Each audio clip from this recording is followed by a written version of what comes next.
ప్రేక్షకులకు నమస్కారం. ఈ రోజు మన స్టూడియోలో ప్రముఖ ఐకాన్ ఆస్ట్రాలజర్ గట్టుపల్లి సురేష్ బాబు గారు ఉన్నారు. గురువు గారితో మాట్లాడేద్దాం. నమస్కారం గురుగారు. జై శ్రీమన్నారాయణ. జూలై మాసంలో వృషభ రాశి వారి పరిస్థితి ఏ విధంగా ఉండబోతుంది, ఎలాంటి జాగ్రత్తలు పరిహారాలు తీసుకుంటే మంచి ఫలితాలు ఉంటాయి అంటారు? ముందుగా మణికంఠ గారు ఎలా ఉన్నారు మీరు? బాగున్నాం గురుగారు. ఓకే. అయితే మనకి పోయిన మాసంలో వచ్చినటువంటి దానికి ఎలా ఉంది, అసలు పరిస్థితి ఎలా ఉంది? వృషభ రాశి వాళ్ళు చాలా బాగా రిసీవ్ చేసుకుంటున్నారు. ఎగ్జాక్ట్గా బాగున్నాయండి ఫలితాలు అంటున్నారు. సో దీనికంటే మరి ఈ మాసం వేల పరిస్థితి ఏంటంటారు? అయితే మనకి ఇప్పుడు పోయిన మాసాల్లో ఎందుకు అడిగానంటే, పోయిన మాసాల్లో కనుక రిజల్ట్స్ వాళ్ళకి బాగున్నాయి, మనం చెప్పిందల్లా వాళ్ళకి ఫలిస్తుంది, వాళ్ళు అనుకున్నట్టుగానే అన్ని రకాల పరిహారాలు చేసుకుంటూ కూడా బాగున్నారు కాబట్టి ఈ మాసంలో కూడా అలానే కొనసాగుతూ ఉంటారు. అలానే వీరికి ఉన్నటువంటి స్థితిగతుల ప్రకారంగా ఈ వృషభ రాశి వారికి స్వతహాగా మనం అనుకున్నట్టుగానే వీరి యొక్క లక్షణాలు ఏవైతే ఉన్నాయో, మనం పోయిన మాసాల్లో మాట్లాడుకున్నటువంటి ఏదైతే ఉందో లక్షణాలు, దానికి కొనసాగుతూ కూడా ఈ వీరికి ఏంటంటే సానుకూలమైన పరిస్థితి. ఇప్పుడు వృషభ రాశి వారితో ఎవరైనా గొడవ పడ్డారనుకోండి, అలా వదిలేరు. సరే పోన్లే ఆ కోపం మీద అని ఉంటారు కదా అని చెప్పి మళ్ళీ పట్టుకుని వచ్చేస్తారన్నమాట. వస్తే ఏదైనా సహాయం చేయాలంటే కూడా మళ్ళీ సహాయం చేద్దాంలే, పోన్లే మనవాడే కదా ఆ రోజు ఏదో గొడవపడి అని ఉంటారులే అనుకుని ఉంటారు. అంటే వీరు ఎంతసేపు కూడా ఆ దైవానుగ్రహంతో ఉన్నటువంటి వృషభ రాశి వారు కాబట్టి ఆ దైవ గుణం కూడా ఉంటుందా అనుకోవచ్చు. ఇప్పుడు మనకు కష్టం వచ్చినప్పుడు దేవుని తిడతాం, ఏమంటామంటే ప్రేమతో అంటాం కదా, ఆ దేవుడు నాకు కనుడించట్లేదు, చూడు అసలు ఆ దేవుడు ఉన్నాడే కానీ దేనికి నాకు పని చేయట్లేదు, నన్ను ఇలా పడేశాడు, నాకు ఏ రకంగా ఎదిగేదానికి అవకాశం ఇవ్వట్లేదు అని చెప్పి అనుకుంటా ఉంటాము. మళ్ళీ దేవుడికి వెళ్ళి మొక్కుంటాం, మళ్ళీ మొక్కుగానే ఆ దేవుడు ఏదో రకంగా అనుగ్రహిస్తాడులే అని చెప్పేసి ఉంటాం అనమాట. అయితే వృషభ రాశి వారు కూడా అలా ఉంటుందన్నమాట, వారి లక్షణం కూడా అలానే ఉంటుంది. అంటే పోయిన మాసంలో మనం మాట్లాడుకుంటున్నాం కదా, అట్లనే వీరికి కంటిన్యూషన్ ఏంటంటే ఆ లక్షణాల్లో వీరికి దైవానుగ్రహంతో వచ్చినటువంటి గుణం ఏదైతే ఉందో దైవ గుణం అంటారన్నమాట. సానుకూలమైన పరిస్థితి అలా అని చెప్పేసి ఎదురుగా వచ్చి కొడితే గాంధీ గారిలాగా ఒక చెంప చూపిస్తే అని చెప్పి ఉంటుందండి. అట్లాను దేనికి దానికే ఉంటుంది, మాటకి మాటే ఉంటుంది, చెంపకి చెంపే ఉంటుంది, చెయ్యికి చెయ్యే ఉంటుంది, దానికే ఉంటుంది. కానీ పెట్టే తీరులో కూడా పెట్టేలా ఉంటుంది. అడక్కముందే ఆకలి తెలుసుకుని పెట్టేటువంటి వ్యక్తిత్వం కలవారు వృషభ రాశి వారు. తగాదలైనా గొడవలైనా ఒక ధాటికి తీసుకొచ్చి సానుకూల పరిస్థితి చేసేవారు వృషభ రాశి వారు. అది వారి లక్షణం. అంటే ఇలాంటి వారు నిజంగా చెప్పాలంటే రాష్ట్రాన్ని కాదు దేశాన్ని పాలించేటువంటి పాలిటిక్స్గా ఉంటే దేశం ఖచ్చితంగా సుసశ్యామలంగా ఉండేదానికి ఎక్కువ ఉంటుంది. ఎవరైనా వృషభ రాశి వారు పాలిటిక్స్కి వెళ్ళాలంటే ఖచ్చితంగా వెనకడుగు వేయకుండా ముందంజుగా వెళ్ళిపోండి, వాళ్ళకి కావాలని నా సపోర్ట్ కూడా ఉంటుంది. అయితే వీరికి రెండోది, ఈ యొక్క జూలై మాసంలో ఆర్థిక స్థితిగతులు వీరికి చాలా గొప్ప అదృష్టం వస్తుందని చెప్పుకోవచ్చు. ఎందుకంటే వీరి దగ్గర ఉన్న ప్రతి రూపాయి కూడా ఎదుటివారు ఎవరైనా కావాలి అంటే ఇచ్చేటువంటి గుణంతో ఉన్నటువంటి వ్యక్తులతో ఈ మాసంలో వీరికి అదృష్టం డబుల్ అవుతుంది. అడిగేవారు కూడా డబుల్ అవ్వచ్చేమో కానీ అదృష్టం డబుల్ అవుతుంది. ఎందుకంటే వృషభ రాశిలో నుంచి చూసినప్పుడు రెండో స్థానంలో గురువు, అలానే గురువుతో కూడినటువంటి రవి భగవానుడు, ఈ రెండు కూడా వీరికి చాలా అదృష్టాన్ని ఇస్తారు. ఎలాంటి అదృష్టం? వారి ఇంట్లో వాళ్ళ నాన్నగారి తరపు నుంచి వచ్చేటువంటి ఆస్తి కావచ్చు, వాళ్ళ నాన్నగారి చుట్టాల దగ్గర నుంచి వచ్చేటువంటి ఆస్తులతో పాటు వీలునామాలు, తెలియకుండా నిధి నిక్షేపాలు దగ్గర పట్టము, ఎక్కడో పెట్టుబడి పెట్టితే అది రేట్లు పెరగటం లాంటివి వీరికి చాలా సానుకూలంగా కనిపిస్తుంది. వృషభ రాశి వారికి ఎప్పుడో షేర్స్ కొని ఉంటారు, మ్యూచువల్స్లో పెట్టుబడి పెట్టుంటారు, అవి అనుకోకుండా 10 రూపాయల షేరు ఒక 100 రూపాయలకి వెళ్ళేలా ఉంటుంది. సన్నాఫ్ సత్యమూర్తులు వెళ్తుంది కదా, ఆ సేమ్ అదే సిచ్యువేషన్ అయితే వీరికి కనిపిస్తుంది వృషభ రాశి వారికి. ఇవన్నీ కూడా ఇక జూలై మాసం 2020 సంవత్సరం అయితే వీరు ఇక ఈ మాసంలో వీరు ఖచ్చితంగా చెప్పుకోవచ్చు, రాసి పెట్టుకోవచ్చు, నా లైఫ్ టర్న్ అవుతుంది ఈ మాసంలో అని రాసి పెట్టుకోవచ్చు వృషభ రాశి వారికి. అంటే వారికి అవుతేనే నేను కాదండి, వారు రాసి పెట్టుకునే విధంగా అయితే ఖచ్చితంగా ఉంటుంది, వారి లైఫ్ స్టైల్ మారిపోతుంది. ఖచ్చితంగా వృషభ రాశి వారు ప్రయత్నం చేయొచ్చు. అయితే దీనికి తగ్గట్టు ఒకటి ఉంది, 10వ తారీఖు నుంచి 15వ తారీఖు లోపు వీరికి సానుకూలమైన పరిస్థితి ఒకటి ఉంది. ఏంటి అంటే ఎప్పటి నుంచో ప్రయత్నిస్తున్నటువంటి జాబులో వెసులుబాటు, అలానే యూనివర్సిటీలో సీటు, ఇంకోటి ఏంటంటే విదేశీయానం. వీరు ఈ 5 రోజుల్లో కనుక విదేశానికి వెళ్ళేదానికి ఏదైనా సానుకూల పరిస్థితికి, అది బాడీ టెస్ట్ కావచ్చు, ఎగ్జామ్స్లో పాస్ కావచ్చు, వీసా కన్సల్టెన్స్ కావచ్చు, దీనికి సంబంధించిన విషయం ద్వారా మాట్లాడితే అది సానుకూలంగా పడి అది రానున్నటువంటి కాలంలో ఖచ్చితంగా ఆగస్టు సెప్టెంబర్ కల్లా వీరు వెళ్ళేదానికి కనిపిస్తుంది. కాబట్టి ఆ మేర ప్రయత్నం జూలైలో చేసేదానికి వీరు సానుకూలంగా అనిపిస్తూ ఉంది. అది ఎప్పుడు 10వ తారీఖు నుంచి 15వ తారీఖు లోపు కనుక ప్రయత్నం చేయాలి.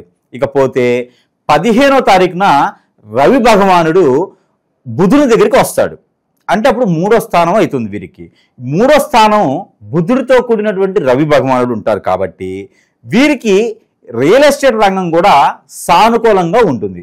అన్నా తమ్ముల మధ్యన చేసే వ్యాపారం, అక్కా చెల్లెలతో చేసేటువంటి వ్యాపారం, సోదరి భావనలతో చేసే వ్యాపారం, ఫ్రెండ్స్తో, రిలేషన్స్తో, అలానే భార్యతో భర్త, భర్తతో భార్య ఇద్దరు కలిసి చేసేటువంటి బిజినెస్లు, వ్యాపారాలు ఏమైనా ఉంటే కూడా, పార్ట్నర్షిప్ నమ్మిన వ్యక్తితో చేసేటువంటి వ్యాపారాలు ఇలాంటివి ఏమైనా ఉంటే అవన్నీ కూడా సానుకూల పడే పరిస్థితి ఖచ్చితంగా కనిపిస్తుంది. కాబట్టి కొత్తగా చేయాలనుకున్న వారికి అయితే వద్దు.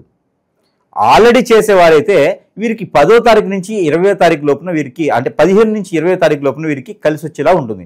లోన్స్ కావచ్చు, ఇంకా ఏదైనా ఫర్దర్గా ఫైనాన్స్ సంబంధించి బిజినెస్లు గ్రోతింగ్ రావడం కానీ, ఆలోచన మారటం కానీ, మోడిఫికేషన్ చేయడం కానీ, ఇంకొక ఏజెన్సీస్ తీసుకోవడం కానీ, బిజినెస్ని రోజు రోజు అభివృద్ధి చేసుకునే దానికి అక్కడ ముందడుగు పడేదానికి అవకాశాలు కనిపిస్తున్నాయి. కాబట్టి ఖచ్చితంగా వృషభ రాశి వారు ఈ యొక్క 5 రోజుల్లో ప్రయత్నం చేయవచ్చు. మరొకటి, విదేశాలకు ఉంది, ఇది ఉంది, అన్ని రకాల సానుకూలంగా ఉంది. మనం అనుకున్నటువంటి వీరి లక్షణాలకు తగ్గట్టుగా పాలిటిక్స్ అనుకున్నాం కదా, అందులోనూ వీరికి 20వ తారీఖు నుంచి 30వ తారీఖు లోపు కనుక పాలిటిక్స్లో ఎవరైనా అడుగు పెట్టినా, ఆల్రెడీ పాలిటిక్స్లో ఉంటే గనక వారు ఏదైనా సానుకూల పడేందుకు ఏదైనా మంచి కార్యక్రమాలు చేయించినా, ఆ నియోజకవర్గంలో వీరికి పేరు, ప్రఖ్యాత, హోదా, అన్ని రకాల పడుకుబడులు రావడానికి దానికి తగ్గట్టుగా వీరు ఏదైనా సానుకూల పరుచుకున్నా, లేదు వీరి మండలంలో ఉన్నటువంటి, అంటే వీరి దగ్గర ఉన్నటువంటి వర్గంలో కొంతమందిని మార్పు చేసినా, వీరు పిఎల్ లాంటి వాళ్ళని, పర్సన్ సెక్రటరీ లాంటి వాళ్ళని మార్చుకున్నా, అక్కడ ఏదైనా వీరికి వాస్తు ప్రకారంగా మార్చుకున్నా కూడా, వీరికి ఆఫీస్ వాస్తు మార్చుకున్నా, కొంతమేర నరదిష్టి, నరప్రవాహం అయితే కొంత ఉన్నా కూడా వీరికి సానుకూల పడేటువంటి పరిస్థితులు ఏర్పడుతున్నాయి. అందులోనూ బిల్డర్స్కి, రియల్ ఎస్టేట్ రంగాల వారికి, ఆర్కిటెక్చర్స్కి కూడా చాలా అనుకూలంగా ఉంది వృషభ రాశి వారికి. ప్రత్యేకంగా వీళ్ళకేం చెప్పా అంటే, వృషభ రాశి వారు ఎక్కువ శాతం వీటిలోనే ఉంటారు కాబట్టి వీరికి సానుకూలంగా ఉంది. అందుకని వృషభ రాశి వారు ఇలాంటి రంగాల్లో ఉంటే కనుక ఖచ్చితంగా వారు ముందడుగు వేయవచ్చు. అన్ని రకాల సానుకూలత, గ్రహాలన్నీ కూడా సౌలభ్యం కూడా వీరికి ఉంటుంది కాబట్టి ఈ మేర వీరు ప్రయత్నం చేయొచ్చు. ఇకపోతే వీరికి ఆరోగ్య సమస్యలు ఏమైనా ఉండాలి అంటే కనుక ఖచ్చితంగా వీరికి 2వ ఇంట్లో రవి భగవానుడు 15వ తారీఖు వరకు, 3వ స్థానంలో రవి భగవానుడు 15 నుంచి ఉంటాడు కాబట్టి ఇంట్లో ఏదైనా పెద్దవారికి వీరికి వృషభ రాశి వారికి ఏం సమస్యలు లేవు. వృషభ రాశి వారు ఉండేటువంటి ఇంట్లో వారి పెద్దవారికి ఏదైనా ఆరోగ్య సమస్యలు ఉండొచ్చు. వారు ఎక్కడ దూరంలో ఉన్నా వారి ఇంట్లో వారికి ఆరోగ్య సమస్యలు ఉంటాయి కాబట్టి వారికి ప్రికాషన్స్ తీసుకుంటే సరిపోతుంది. ఇకపోతే లేదా ఆరోగ్యం ఆల్రెడీ క్షీణిస్తే కనుక వైద్యుల దగ్గరికి పరీక్ష చేయించుకుంటే కొంతమేర తగ్గేటువంటి అవకాశాలు అయితే మెండు కనిపిస్తున్నాయి. అయితే 27 తర్వాత తగ్గుముఖం పడుతుంది. ఇకపోతే వీరికి అన్ని రకాలుగా డబ్బులు ఎక్కడైనా ఇచ్చి ఉంటే అవి కూడా వచ్చేలా ఉన్నాయి. 25వ తారీఖు తర్వాత అడగాలి. జూలై 25, 2025 సంవత్సరం తర్వాత కనుక వీరు డబ్బుని అడిగినట్టయితే సానుకూలంగా వచ్చేటువంటి పరిస్థితులు కూడా ఏర్పడుతున్నాయి. కాబట్టి ఇలాంటివి చేసుకుంటూ వల్ల అన్ని రంగాల వారికి ముందుగా బాగుంది కాబట్టి అన్ని రకాల రంగాల వారు ప్రయత్నపూర్వకంగా ఈ యొక్క జూలై మాసంలో కనుక ప్రయత్నం చేయొచ్చు వృషభ రాశి వారు. లవ్ అండ్ అఫెక్షన్స్ పరంగా ఎలా ఉంటుంది గురుగారు? జూలై మాసంలో లవ్ ఒక్కటి ఆగితే సరిపోతుంది. జూలైలో ఎందుకో కానీ ఈసారి ఈ ద్వాదశ రాశుల వారు అందరికీ కూడా లవ్ అనేది ఒక 2-3 రాశులకు తప్పితే పెద్దగా ఎవరికి అంతగా కనిపించడం లేదు. కాకపోతే ఒకటి ఉంది, లవ్ కన్నా కూడా పెళ్లి అయి ఉంటే కనుక వీరి దాంట్లో శుక్రుడు చాలా అనుకూలంగా ఉన్నాడు. ఎందుకంటే స్వస్థానంలో శుక్రుడు కనిపిస్తున్నాడు కాబట్టి శుక్రుడు వీరికి 210 డిగ్రీల్లో ఉన్నాడు కాబట్టి వీరికి పెళ్లి అయి ఉంటే కనుక భార్యని జాగ్రత్తగా ప్రేమగా చూసుకోవాలి. పెళ్లి అయి ఉన్నటువంటి భర్తని ప్రేమగా చూసుకోవాలి. వృషభ రాశిలో ఉన్నవారు జాగ్రత్తగా చూసుకోదగితే వీరు అన్యోన్యంగా, అనుకూలంగా, వీరు బాంధవ్య జీవితం కూడా సుఖంగా కలకాలం ఉండేలా ఉంటుంది, లేదా ఖచ్చితంగా బయట అడుగు పెట్టేలా ఉంటుంది. అందుకని ఆలోచన మారకుండానే ప్రేమ, అనురాగం, ఆప్యాయతలు ఏమైనా ఉంటే ఈ మాసంలో ఎక్కువగా చూపించుకుంటే ఆ బంధం అనేది బలపడుతుంది. కాబట్టి ఆ మేర ప్రయత్నం చేయొచ్చు. కానీ లవ్ అఫేర్స్ అయితే చేయొద్దు. చేసి ఉంటే కూడా ఈ మాసంలో అంతగా ఫలించవు కాబట్టి సైలెంట్గా ఉండడమే మంచిది. ఇన్వెస్ట్మెంట్ చేయాలి, బాగా లాభం వచ్చేది ఫీల్డ్ ఏదంటే ఏం చెప్తారు గురుగారు వీళ్ళకి? ఆర్కిటెక్చర్స్లో చేయొచ్చు, బిల్డింగ్స్ కట్టుకునే వాటిల్లో చేయొచ్చు, కన్స్ట్రక్షన్ వాటిల్లో చేయొచ్చు, పంటలు వేసుకునే దాంట్లో ఇన్వెస్ట్ చేయొచ్చు, అలానే షేర్స్, మ్యూచువల్ ఫండ్స్ వరకు చేయొచ్చు, బెట్టింగ్ లాంటివి చేయకూడదు. తెలిసిన వాటిల్లో చేయొచ్చు. పాత వ్యాపారాలు ఏమైనా ఉంటే కొత్తగా పునఃప్రారంభం అనేది చేయొచ్చు. ఇంతవరకైతే ఈ మాసంలో వరకు ఇంతవరకు బాగున్నాయి వృషభ రాశి వారికి. పాత వ్యాపారాలు అయితే ఖచ్చితంగా వీరికి దినదిన అభివృద్ధి అయ్యేలా ఉన్నాయి కాబట్టి ఆ మేర ప్రయత్నం కూడా చేయొచ్చు. ప్రజెంట్ ఉన్న గ్రహస్థితి బట్టి ఎలాంటి పరిహారాలు బాగా అవసరం అంటారు వీళ్ళకు? ఖచ్చితంగా వృషభ రాశి వారికి నరదిశ నరకోశ బాగా పీడిస్తుంది. ఎందుకంటే ఇంత స్థానుకూలమైన పరిస్థితి, అందరిని కలుపుకోవడం తత్వము, అలానే ముందుకు వెళ్ళేటువంటి ఆలోచన, పై స్థాయికి వెళ్ళేటువంటి ఉద్దేశాలు, ఇలాంటివన్నీ వీరి గ్రహస్థితిలో సానుకూలంగా ఉన్నాయి కాబట్టి నరదిశ నరకోశ కూడా వీరికి తగ్గట్టుగా ఉంటుంది కాబట్టి దీనికి తగ్గట్టుగా పరిహారాలు కూడా ఖచ్చితంగా చేసుకోవాల్సిందే. వీరికి స్వతహాగా వీరే చేసుకోవాల్సిన పరిహారం ఉంటుంది. అదేంటంటే పటిక, ఒక 100 గ్రాములు మనం వాటర్లో వేసుకున్న పటిక ఒక 100 గ్రాములు, అలానే జీడి గింజలు ఒక 5, అలానే వీటికి నువ్వుల నూనె ఒక 100 గ్రాములు, ఈ 3 కూడా కలిపేసి కలపాలి. ఈ 3 కూడా కవర్లో కలగలుపుకొని వీరే తల దగ్గర నుంచి కాలి వరకు దిష్టి తీసుకోవాలి. 7 సార్లు దిష్టి తీసుకుని పారేడు నీటిలో వేయాలి. అదొకటి ప్రతిరోజు చేయాలి. ఇకపోతే పచ్చి మిరపకాయలు ఉంటాయి, తొడయాలు తీయకూడదు. ఈ పచ్చి మిరపకాయలు, అలానే పచ్చిమిరపకాయలు ఒక 5, టమాటోలు ఒక 3, ఎగ్గు 1, అలానే కొబ్బరి తాడు అంటారు, మనకి చాంతాడు కొబ్బరి తాడు అంటే ఐడియా ఉంది కదా, ఆ కొబ్బరి తాడు అనేది 1 మీటరు. ఈ 3 కూడా కలగలిపినవి తీసుకొని మనకి తల దగ్గర నుంచి కాలు వరకు ఇది ఏదైనా మంగళవారం రోజే చేయాలి. ముందు చెప్పిన ఏ రోజైనా చేయొచ్చు, సాయంత్రం వేళ. ఇది మంగళవారం రోజు మాత్రమే చేయాలి. ఈ మంగళవారం రోజున ఈ రెమెడీ చేసి ఈ కొబ్బరి తాడుని మిరపకాయలకి కట్టేసి, ఈ కట్టినటువంటిది ఏదైతే మిశ్రమం ఉందో ఇలానే దిష్టి తీసుకున్న తర్వాత పొదలుగా ఉన్నటువంటి చెట్లలో వేసేయాలి. దీని ద్వారా పూర్వీకుల శాపం, పూర్వీకుల దోషం, అలానే కాలసర్ప దోషం, నాగదోషం కూడా కొంతమేర తొలగిపోతుంది. అలానే ఇప్పుడు మనకి ఎట్లన్నా ఆషాఢ మాసం, ఈ యొక్క జూలై మాసం మొత్తం చివరి వరకు 27వ తారీఖు వరకు కూడా ఆషాఢం ఉంది. తదుపరి మనకి శ్రావణ మాసం వస్తుంది. ఈ ఆషాఢ మాసంలో ఏదైనా గ్రామ దేవతకి వీరేదైనా మొక్కుబడులు ఉంటే తీర్చుకోవడం అనేది ఉత్తమం. అలానే వీరికి ప్రాంతీయ ఆచార ప్రకారంగా బోనాలు చేసుకోవటం, అలానే ఒక రోజు ఆదివారం కానీ, మంగళవారం కానీ, శుక్రవారం రోజున కానీ ఏదైనా ఒక వారం రోజున ఫాస్టింగ్ ఉండడం. ఈ ఫాస్టింగ్ ఉండేసి ఆ ఫాస్టింగ్ ఉన్న రోజున ఫ్రూట్స్ కానీ పాలు కానీ తీసుకోవచ్చు. ఫాస్టింగ్ ఉంటే వీరికి అమ్మవారి యొక్క అనుగ్రహం అనేది లభిస్తుంది. గ్రహాలన్నీ కూడా వీరికి సానుకూలంగా ఉంటాయి కాబట్టి ఈ మన ఫాస్టింగ్ ఉండగలిగిన వాళ్ళు మాత్రమే ఉండాలి. తదుపరి శివాలయంలో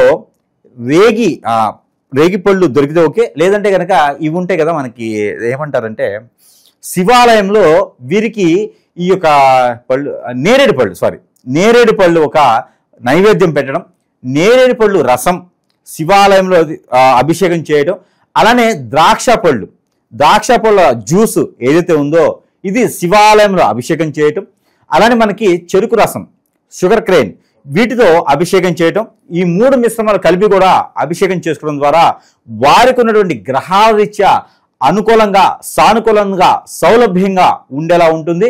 ఆ గ్రహాల యొక్క సానుకూలత వీరికి ఏర్పడుతుంది కాబట్టి ఈ రకమైన ప్రయత్నం మాసం మొత్తం కూడా వీరు చేయొచ్చు. అలానే గ్రామ దేవతలకి అమ్మవారి దగ్గర కూడా వీరు ఆ పద్ధతిలో చేసుకోవచ్చు. ఇకపోతే వీరికి కలిసి వచ్చేటువంటి వర్ణం, వీరికి కలిసి వచ్చే వర్ణం గులాబీ కలర్ బాగా కలిసి వస్తుంది. అలానే వైలెట్ కలర్ వీరికి ఈ మాసం మొత్తం కూడా బాగా కలిసి వస్తుంది వృషభ రాశి వారికి. ఇకపోతే రోజు 3వ తారీఖు 3వ నెంబర్ 4వ నెంబర్ వీరికి రోజు బాగా కలిసి వస్తుంది.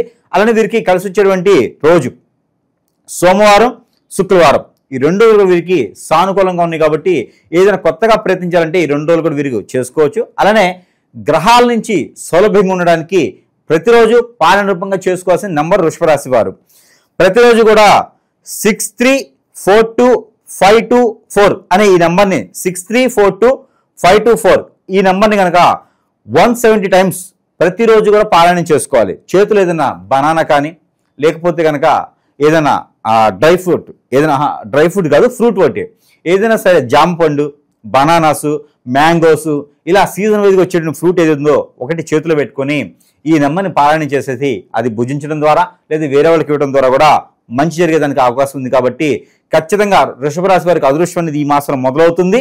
ఈ యొక్క చిన్న పరిహారాలు చేసుకుంటే నరదిష్టి నరకోశ కూడా వెళ్ళిపోతుంది.